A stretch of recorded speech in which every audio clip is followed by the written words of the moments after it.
Hi, welcome back to the workshop for episode 41 of the Great Guitar Build Off 2022. And in this episode, we're going to finally get round to getting some finish onto this guitar. Okay, so since we left last time, I've done a whole bunch of sanding on this guitar. All of the grain filler that was put in on the back and around the sides has been rubbed back smooth. It's had a second coat and that's been rubbed back as well. So I'm pretty confident that's going to be okay. For spraying, once we get to that point, I'm not going to do a high gloss finish on the back and sides. I'm going to leave those quite matte. I've actually got a tin of satin cellulose, so there's a fair chance that I might actually do it with that. The top, however, has been sanded up to 400 grit and it's lovely and smooth and ready to go, which only leaves us with one thing to talk about, and that is what we're going to do for a finish on this. And if we remember back to the very start of this series, I said that this guitar was being built almost as a companion piece for the blue guitar that I built last year. And right from the outset, I had a very kind of clear image of what I wanted to do in regards to the finish, and that was similar to the blue one, but in purple. Now, as time went on, I kind of had second thoughts about that, and I double bluffed myself and thought about other things that I could do. And a couple of weeks ago, I put it out to you guys and said, what would you like to see on the finish? And the overwhelming majority of people said they would like to see something like a honey burst or a lemon drop finish. There was a lot of talk about sunbursts, particularly cherry sunbursts. And I considered all of those. And then I thought, well, actually, this is the Great Guitar Build Off, isn't it? And this is meant to be my time in the year where I actually push the boat out a little bit and do something different. And I've done a lot of bursts recently, especially kind of what I would consider to be a faded cherry burst. So after a lot of umming and ahhing, I've decided I'm going to pull on my big boy trousers and I'm going to go with what I initially said, and I'm going to go for the purple finish. I know that's going to disappoint a few people, but one thing I have learned over the last few years of building guitars on the internet is whatever you do with the finish, somebody's going to be unhappy. So for all of those that wanted to see a sunburst finish, don't worry, because there will be other builds coming along, and without giving too much away, there will be sunbursts involved in those builds. However, I feel this one wouldn't be the companion to the blue one that I wanted it to be if it had a different finish on. I don't want to do blue again. I don't want two blue guitars, so I'm going to go with the purple. And as the blue one was last year, it's going to be backstained. So the first thing I'm going to do with this, and I know some people are going to hate this, is I'm going to dye the entire top black. And then we're going to rub that off, and hopefully the black is just going to remain in the stripes in this maple, and then we can apply the purple finish. This will be a little bit experimental for me. I've never done this with a black backstain before, but we shall see how it goes. But of course, before we get any stain onto this job, we need to make sure that it's not going to go around all the sides of the guitars and get onto the back, etc. So out with the masking tape, and we just work our way around this and mask it all off.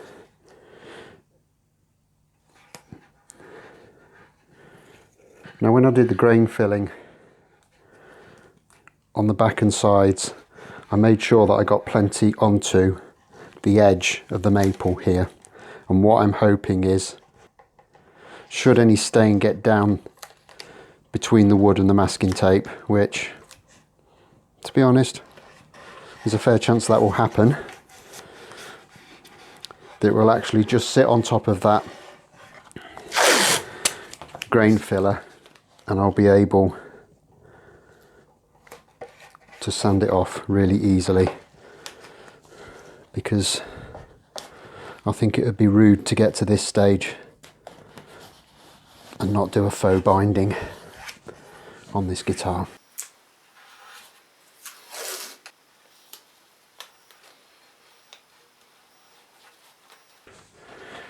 Okay, so that's all masked up now, and as I was doing this masking, I had a feeling of dread welling up inside of me.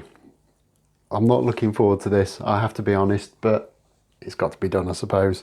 So only thing to do is get some gloves on, because I don't want to be staining my hands as well.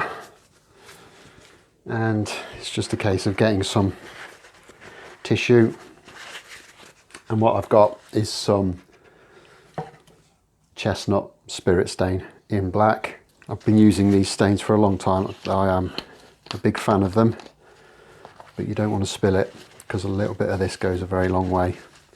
And I'm going to not put too much on in one go.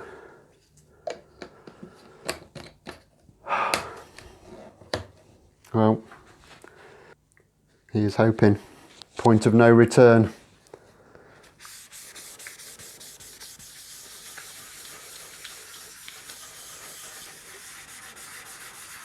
I'm going to start in the middle and work my way out so that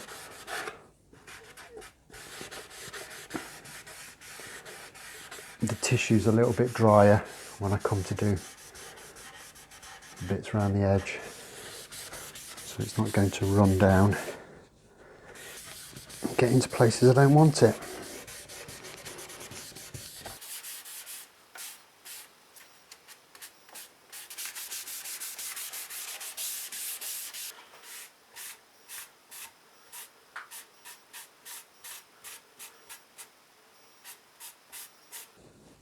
Okay, well, that's pretty final, isn't it? There's no coming back from that. So I'm just going to leave this to dry now for a little while, and then we can start to knock this back and get the excess taken off. But I think you can already see that that has kind of emphasized the figure in this top, no end. So I think that is going to look absolutely stunning once we get it all stained up properly. Okay, so I've left this for a few hours, and I've just done a little area here, and it seems to be rubbing off okay. So I'm going to start to gently work my way right the way around this and get this black rubbed back.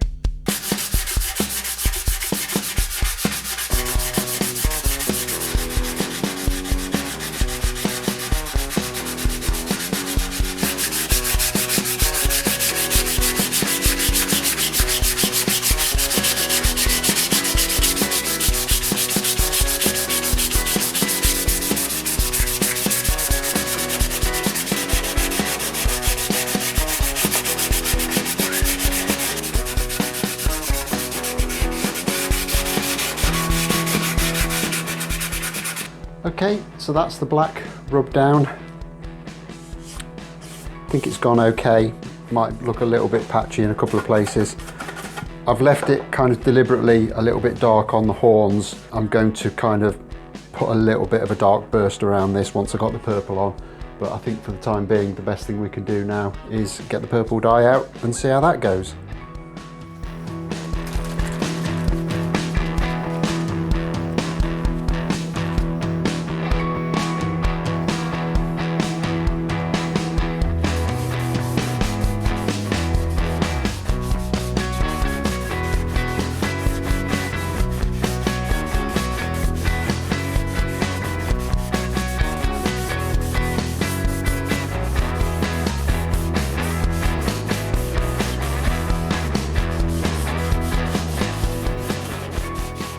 Okay, so that's the first coat on. It's a little bit light at the moment. I think I need a little bit more on. I put 2 coats on there and it's gone kind of more the colour I want it. So I'm just going to leave this to dry now for a few minutes and just keep putting the dye on until I get it to a colour that's both consistent and to my liking.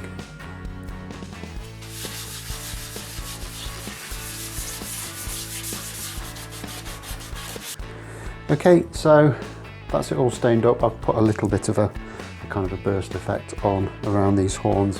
I've not gone too overly wild with it. What I might do once I get some lacquer onto this, if it's not kind of pronounced enough, I'll kind of mask it all up again, and I might just spray a little bit of black lacquer around the edge just to kind of give that more defined burst look. I always find with these water-based dyes that it looks quite flat and lifeless when it's just the dye on the wood, but once you get some lacquer on top of it, it really pops and comes to life. So I'm quite happy with this. I'm just going to leave this to dry for a few minutes, and then I'm going to go over it with a slightly damp tissue just to blend some of it together a little bit better.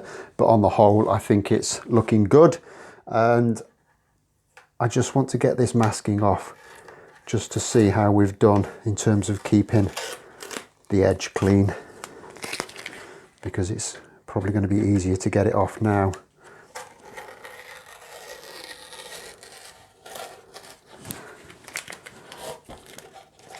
And to be honest, that's actually much cleaner than I could have ever hoped for. So happy days. So yeah, happy with that. It's come off really, really nice. All I'll need to do is when this is properly dried, I'll just go around and I'll chamfer that edge ever so slightly, which will reveal hopefully a white maple stripe all the way around, giving it the effect of some proper binding. Okay, so I've left this to dry overnight and it is nice and dry to the touch. Now, if that looks a little bit blotchy, it's because of the bright filming lights. It's actually a lot more consistent in real life. So it is a kind of level of finish that I'm happy with. And as I said before, this will be completely transformed the second we get some lacquer onto it. It will just completely change the look. What I need to do now though is to put this faux binding effect on, and simply to do that I'm going to take a sanding pad. This one I believe is a 240, and it's just a question of just going around that at a slight angle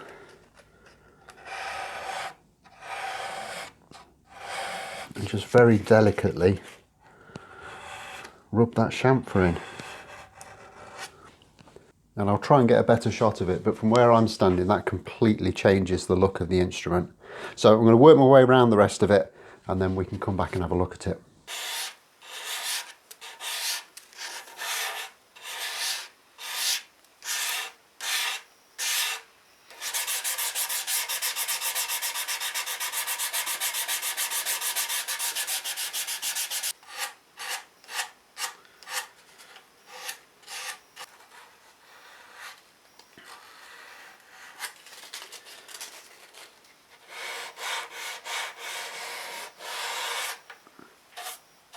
Okay, so hopefully you can see there is the faux binding rubbed in around the body, and I've also done, or at least made a start on, this top F-hole. Just needs a little bit more cleaning up, but I think that is going to look absolutely brilliant once the finish is on. So I need to carry on and do the bottom F-hole, get that one sorted out, and then move on up to the headstock as well. But I'm going to do that off camera and we can catch up with that next time. So I'll be back in a few days' time when we'll have this all fettled up and we'll be able to get some lacquer onto this and move forward. Now I know a few of you are going to be hating this, but just trust me, I think it is going to look absolutely brilliant once we get it finished. So as I say, I'll be back in a couple of days' time when we can get this finished off. Until then, like if you've liked, subscribe if you haven't already done so, all the usual stuff, and I'll see you soon. Thanks a lot for watching. Bye bye.